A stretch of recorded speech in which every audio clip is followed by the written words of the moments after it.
Pretoria में सूरज खिल उठा था। 10 मई 1984 का दिन था। एक नया साउथ अफ्रीका जन्म ले रहा था। नेल्सन मंडेला रेजिलियंस के प्रतीक, इतिहास रचने वाले थे।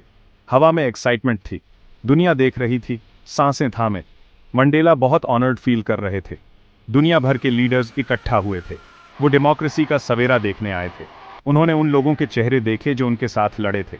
उन्होंने अपार्थाइड के खिलाफ दशकों तक संघर्ष सहा था। माहौल इलेक्ट्रिक था। लोग सड़कों पर नाच रहे थे, गा रहे थे। रेनबो नेशन एक हो रहा था। ये यूनिटी और होप का सेलिब्रेशन था। एडवर्सिटी पर विजय। मंडेला ने गहरी सांस ली। वो अपने देश को एक ब्राइटर फ्यूचर में ले जाने को तैयार थे। एक्सपेक्टेशन का वेट उनके कंधों पर था, लेकिन वो अनडॉन्टेड थे। ये उनका मोमेंट था। ये साउथ अफ्रीका का मोमेंट था। इनॉग्रेशन सेरेमनी यूनियन बिल्डिंग में हुई। ये गवर्नमेंट की सीट थी, लेकिन कई सालों तक ये ऑपरेशन को रिप्रेजेंट करती थी। अब ये चेंज का सिंबल थी। मंडेला सीना ताने खड़े थे। वो ओथ लेने वाले थे। उन्होंने अपना हाथ बाइबल पर रखा। भीड़ चीयर्स से भर गई। उन्होंने कॉन्स्टिट्यूशन को अपहोल्ड करने की कसम खाई। उन्होंने सभी साउथ अफ्रीकन्स की सेवा करने का प्लेज लिया। उनकी आवाज कन्विक्शन से गूंजी। सफर लंबा और आर्जुअस था। मंडेला ने फॉरगिवनेस और रेकंसिलिएशन की बात की। वो जानते थे कि पास्ट के वाउंड्स को हील करना आसान नहीं होगा, लेकिन उन्हें यूनिटी की पावर पर बिलीव था। उन्होंने सभी साउथ अफ्रीकन्स को हाथ मिलाने को कहा। दुनिया ध्यान से सुन रही थी। उनकी बातें साउथ अफ्रीका की बॉर्डर से बहुत दूर तक गूंजी। ये दुनिया भर के ऑप्रेस्ड लोगों के लिए होप का मैसेज था। डेमोक्रेसी ने अपार्थाइड पर विजय पाई थी। एक नया एरा शुरू हो गया था। मंडेला की बेटी जनानी उनके साथ खड़ी थी। उनकी प्रेजेंस डीपली सिंबॉलिक थी। वो साउथ अफ्रीका के फ्यूचर को रिप्रेजेंट करती थी। वो अपार्थाइड से फ्री हुई जनरेशन की होप और प्रॉमिस को एम्बॉडी करती थी। मंडेला ने भीड़ की तरफ देखा। उन्होंने ब्लैक और व्हाइट साउथ अफ्रीकन्स को साथ सेलिब्रेट करते देखा। ये वो साउथ अफ्रीका था जिसके लिए उन्होंने लड़ाई लड़ी थी। एक रेनबो नेशन, अपनी डाइवर्सिटी में यूनाइटेड। एक ऐसा नेशन जहां हर सिटीजन डिग्निटी के साथ रह सके। ये सेरेमनी ह्यूमन स्पिरिट की रेजिलियंस का टेस्टमेंट था। इसने दुनिया को दिखाया कि बहुत बड़ी एडवर्सिटी में भी होप जीत सकती है। ये एक पावरफुल रिमाइंडर था कि चेंज पॉसिबल है। मंडेला जानते थे कि आगे का सफर आसान नहीं होगा, लेकिन उन्हें कॉन्फिडेंस था। उन्हें अपने लोगों का सपोर्ट था। साथ मिलकर वो एक बेटर फ्यूचर बनाएंगे।